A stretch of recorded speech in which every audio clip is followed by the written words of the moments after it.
तो hello students, मैं सुखबीर गुर्जर स्वागत करता हूं आपका अपने YouTube channel Mahakal coaching classes में। और दम से पढ़िए और दम से हम पढ़ाएंगे भी।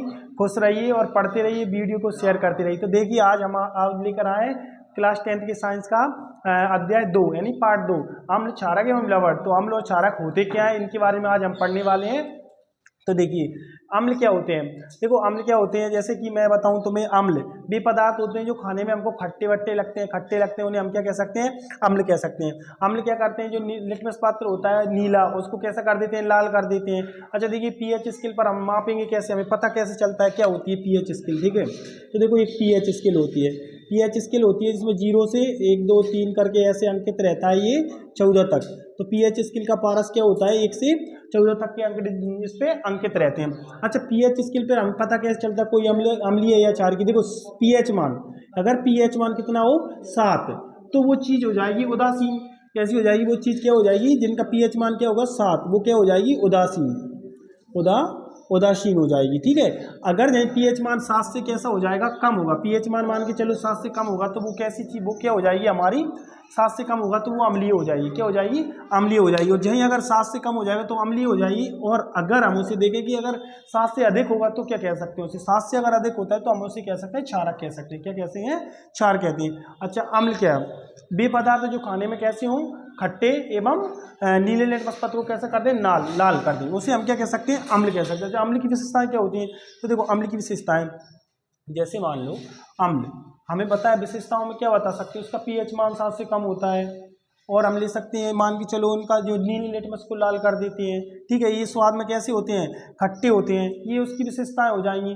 अब मान लो हमें अम्ल वर्षा क्या होती है, तो देखो अम्ल वर्षा, हम देखते हैं अम्ल वर्षा के बारे में। अम्ल वर्षा होती क्या है, तो अम्ल वर्षा देखो, जब वर्षा, जो बरसात में जो पानी गिरता है, वर्षा जल का जो पीएच मान होता है वो 5.6 से कम होना चाहिए। कितना होना चाहिए, 5.6 से कम होना चाहिए। हम उसे क्या कह सकते हैं, अम्ल वर्षा कहते हैं। अच्छा अम्ल वर्षा का जो जल है, वर्षा के बाद जल कहाँ जाएगा, नदियों में जाएगा। अगर अम्ल वर्षा का जल जो नदियों में जाता है, नदियों में जाकर वो क्या करेगा, जलीय जीवों को प्रभावित करेगा, क्योंकि उसमें अम्ल जब जी जो पानी जाके अब उसमें मिलेगा तो क्या हो जाएगा, अम्ल वर्षा, उसमें नदियों के जल जो होता है उसका भी पीएच मान क्या हो जाता है, कम हो जाता है। और अम्ल वर्षा का जल जिससे हम रहने वाले जीव जंतुओं को की जीविका के लिए कठिनाई उत्पन्न कर देता है। ऐसे हम लिख सकते हैं अम्ल वर्षा के बारे में। अच्छा क्षारक क्या होते हैं, ठीक है, क्षारक के बारे में जान लेते हैं। मान लो क्षारक कुछ नहीं होता, बिल्कुल अम्ल का अपोजिट होता है, जिसे हम कह सकते हैं, मान के चलो यहाँ पे हम अपडेट कर दें क्षारक, ये हमारा क्षारक हो जाएगा। मान लो ये चौथा क्वेश्चन हो जाएगा।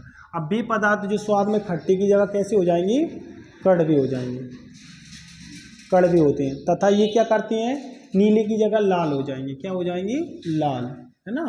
लाल को, लाल लिटमस पत्र को कैसा कर देते हैं, ये नीला कर देते हैं। कितना सरल है, नीला कर देंगे तो ये क्या हो गया, हमारा क्षार हो गया। क्षारक किसे कहते हैं, वे पदार्थ जो स्वाद में कैसे होते हैं, कड़वे होते हैं और लाल लिटमस को नीला कर देते हैं। ठीक है, ये हम बता सकते हैं, ये हमें पता चल गया।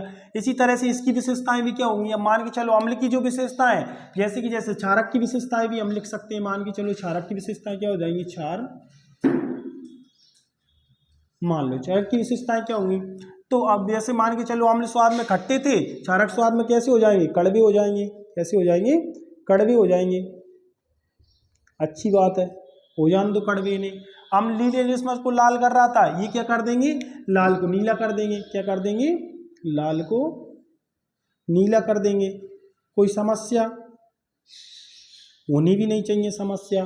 ठीक है, इनका पीएच मान जो 7 से कम होता है, तो इनका पीएच मान 7 से कैसा हो जाएगा, अधिक हो जाएगा। क्या हो जाएगा, 7 से अधिक हो जाएगा। क्या हो जाएगा, इनका पीएच मान 7 से अधिक हो जाएगा। अब तुम्हें समझ में आ रहा होगा कि अम्ल और क्षारक एक दूसरे की कैसी रहती हैं, बिल्कुल अपोजिट रहते हैं। कैसे रहते हैं, अपोजिट। अगर ये पदार्थ, ये जो पदार्थ होते हैं स्वाद में कड़वे होते हैं, वो क्षारक होते हैं। ठीक है, इनका पीएच मान 7 से अधिक हो जाता है, वो क्या हो जाते हैं, हमारे क्षारक। इनका पीएच मान 7 से अधिक हो जाता है, वो क्या हो जाते हैं, हमारे क्षारक हो जाते हैं। चलिए तो अब अपन देखते हैं अगले क्वेश्चन। ठीक है बच्चों, चलिए तो अगला क्वेश्चन हमारा क्या है कि पीतल तांबे के बर्तनों में खट्टे पदार्थों को क्यों नहीं रखना चाहिए। अच्छा क्या कारण है कि जिनकी वजह से हमें खट्टे पदार्थों को इन बर्तनों में नहीं रखना चाहिए। देखो क्या होता है कि जी क्या है ना, अम्ल, खट्टे पदार्थों में क्या पाया जाता है, अम्ल। अभी हमने पढ़ा था कि अम्ल कैसे होते हैं, स्वाद में खट्टे होते हैं। तो खट्टे पदार्थों में अधिकतर क्या पाए जाते हैं, खट्टे पदार्थ होंगे तो अम्ल होगा। हम स्वाभाविक रूप से देख रहे हैं कि दही एवं खट्टे पदार्थों में अम्ल होता है। और अम्ल जो होता है, अम्ल क्या करते हैं, अम्ल धातु से क्या करते हैं, अभिक्रिया करते हैं। अम्ल जो होते हैं वो क्या करते हैं, धातु से अभिक्रिया करते हैं, अभिक्रिया करेंगे। अभिक्रिया करने के बाद में वो क्या करेंगे, हाइड्रोजन गैस और लवण और हाइड्रोजन गैस का क्या करते हैं, हाइड्रोजन गैस बनाएंगे। जो हाइड्रोजन गैस बनाएंगे जी क्या कर देंगे, विषैले पदार्थों का निर्माण कर देंगे। क्या कर देंगे, विषैले यौगिक का निर्माण कर देंगे। जिसकी वजह से क्या होता है, जो हमारे खाने पीने की जो चीज़ें होती है, अगर हम इन पर इस बर्तनों में रखते हैं तो कैसी हो जाती है, विषैली। और विषैली हो जाती हैं, अगर हम इनको खाएंगे तो क्या होगा, सीधी सी बात है, हमको इनसे कुछ ना कुछ बीमारियां हो जाएंगी। तो हमें आनी है, इसीलिए हम पीतल एवं तांबे के बर्तनों में क्या है ना, खट्टे पदार्थों को नहीं रखते हैं। इस चैप्टर का बहुत मोस्ट क्वेश्चन है और जो आयरन पेपरों में आता ही रहता है, प्लास्टर ऑफ पेरिस को आद्ररोधी बर्तन में क्यों रखा जाना चाहिए। बहुत इंपोर्टेंट क्वेश्चन रहने वाला है तुम्हारा इस वर्ष के 2026 के पेपर को देखते हुए। बहुत मोस्ट क्वेश्चन है, ये ध्यान रखना इस बात का, अच्छे से रट्टा मार लेना। इसमें क्या है, प्लास्टर ऑफ पेरिस को आर्द्ररोधी बर्तन में क्यों रखा जाना चाहिए। देखो प्लास्टर ऑफ पेरिस से क्या होता है, जो आर्द्रता की उपस्थिति में इसमें क्या हो जाता है, प्लास्टर ऑफ पेरिस आर्द्रता की उपस्थिति में क्या करता है, जल को आसानी से क्या कर लेता है, अवशोषित कर लेता है। और अवशोषित कर लेता है तो ये क्या बनाता है, ये कठोर पदार्थ का निर्माण करता है। ये किसका निर्माण करता है, कठोर पदार्थ।